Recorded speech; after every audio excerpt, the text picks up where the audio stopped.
What's up, guys? What's up, guys? I hope you liked the little introductory with Andrew this week, but now we got to go through the rankings. All right.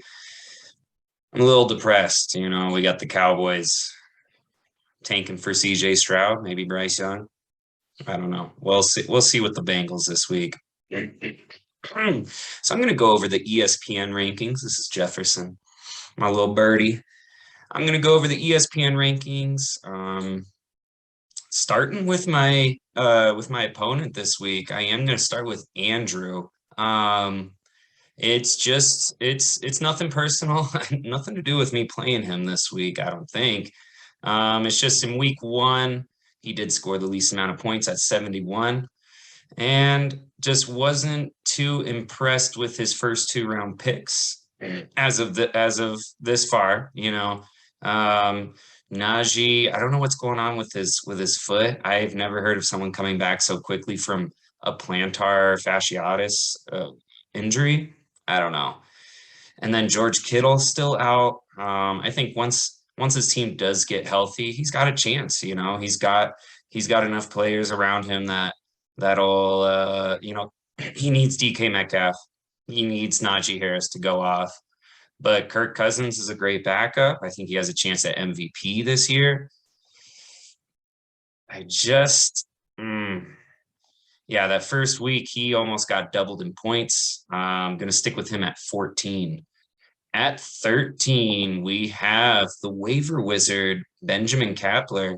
I know last year he was thinking that it was actually better to to lose the first week so you can get some of the waivers. So, let's see if the waiver wizard is added again. Maybe he lost on purpose. Maybe he put up a measly 84.3 points on purpose. We'll see. Austin Eckler did get him some garbage points. I am worried about his goal line carries going to Joshua Kelly and Sony Michel. Fournette's got that ankle injury, but he should be fine. I'm hoping he's not because I have Rashad White. What else? It's just looking like Robbie Anderson is Baker Mayfield's favorite target, and Devontae Adams is obviously Derek Carr's favorite. Jarvis Landry was a good pickup late in the draft. I think he's going to be a PPR monster like he is every year. And are we ever going to see Zeke get back to where he was? No, absolutely not. I don't think. I think it's Tony Pollard time. Yeah. And third, or let's go with, what is it? Wealth in the power rankings. We got Colston Kelly. I know. He used to be our league champion, but no more. I don't think so anymore. I pummeled my rival last week and put up a 170 to his, what was it? 106. This game was not even close from the get-go. Kyler Murray and that Cardinals offense was not looking good at all. Dalvin Cook, David Montgomery, and Travis Etienne all flopped. Mark Andrews, 10 points? I wasn't impressed with that. And then yeah, I just, like I said in the preseason, I think Brandon Ayuk, Tyler Lockett, and MVS is just not going to do it at his wide receivers. So we'll see about that. We'll see. I'm just a little skeptical. Sorry, Colston. Next on the list, we have, I'm going to go with Red Solo Cup, Mr. Marcus Cobb. Number 11th. I think we're both happy you took Cup and I took Jefferson. You can't go wrong there. But if Jefferson keeps going off like this, it might forever haunt Marcus. You never know. He lost by 2 points to Mikey last week, putting up 120. So, it does seem a little low on the list for him, but I think what's up? I think he just doesn't really have enough depth because he drafted two tight ends. See, I'm just not a big fan of the two tight end strategy, man. Let's check this game. Aaron Rodgers completely blew it for Marcus. Go Pack Go.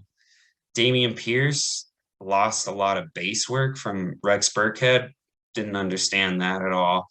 And then we have 28 points on the bench. Marcus, along with Colston, left their defenses on their bench that put up at least 26 for them this week. So definitely would have been a different story had he played some other guys, like maybe even Tyler Higbee over Kyle Pitts. I mean, you can't make that call. But the Steelers D definitely was the call there if he wanted to win this week. Robbie Anderson putting up 22.2. Awesome. That's your third wideout, killing it. I just don't know if there is enough depth this year for Marcus because of Kyle Pitts and Darren Waller. He needs them to go off every week. Every week he needs them. And coming in at 10th, we got Deshaun Watson's team. Mr. Paul Moga, I saw that he changed his little picture to McGregor, of course. He's been active again, and I've been super happy about that. I'd love to see the shit talking, boys. Let's keep that up because that's what this league is about, you know. He's pretty vulgar, but I love it. I love the shit talk, man.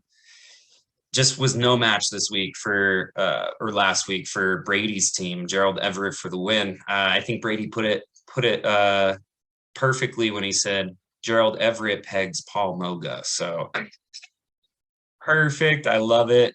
Rough start for Paul, but he did get 26 points from what's his name, from Mike Williams this past Thursday. Of course, Keenan Allen was out, so everyone knew he was gonna eat. Russell Wilson, I mean, put up 24 in a bad game. I'm okay with that. The big thing though is Aaron Jones and Derrick Henry's top two picks need to do something. AJ Dillon took base work and receptions away from and routes from Aaron Jones. And then Derrick Henry was losing all of his routes to Hilliard. So I'm worried about Derrick Henry with 0-0 passing work. It's just a bad call. With Josh Jacobs, he was seeing Brandon Bolden and Amir Abdullah take some routes and pass blocking and rushes from him. So he's just not out there. He's just not out there enough. If he's losing work to Brandon Bolden, got to be worried there. Darrell Henderson, though, what was he, like an 11th, 12th round pick? And you scooped him, dude. I think he could start. He could be the workhorse for this if Cam Akers is gonna continue playing like this. Yeah, you got Dontrell Hilliard. So, I mean, I don't think it's gonna be consistent how much Hilliard scores, but it's also like you're also waiting for an injury to Derrick Henry to play Hilliard. So that's tough. Donovan Peoples-Jones had 11 targets this past week. He could be the number one guy over Amari Cooper. So that's exciting. Who's next? Number 9, we got, I'm going to go with it, Tyler Ellison's team. Number 9, a solid start, came up short against James last week. Let's pull this game up. No, not against James. Yes, against James. Losing 136 to 155. When you put up 136 and lose, it kind of hurts. It kind of hurts. But Antonio Gibson proved to be too much for Tyler's team. We just didn't see enough from Christian McCaffrey. So first week, you're feeling like, dang, I should have taken Jonathan Taylor. I just don't know how often Baker Mayfield is going to throw to CMC. CMC was my first pick of the year, was my number one going into this. It would have been CMC and then Justin Jefferson. So Jonathan Taylor was my third.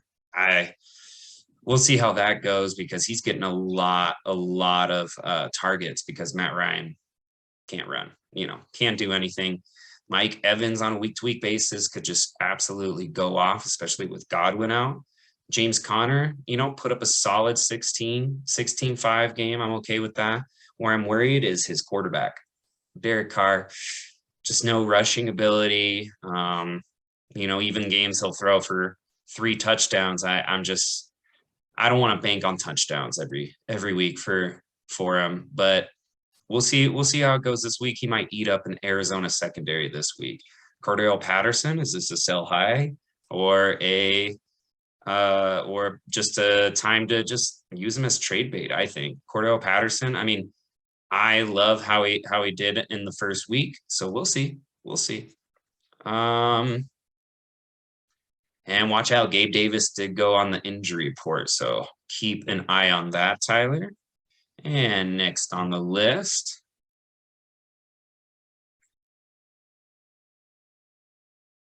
and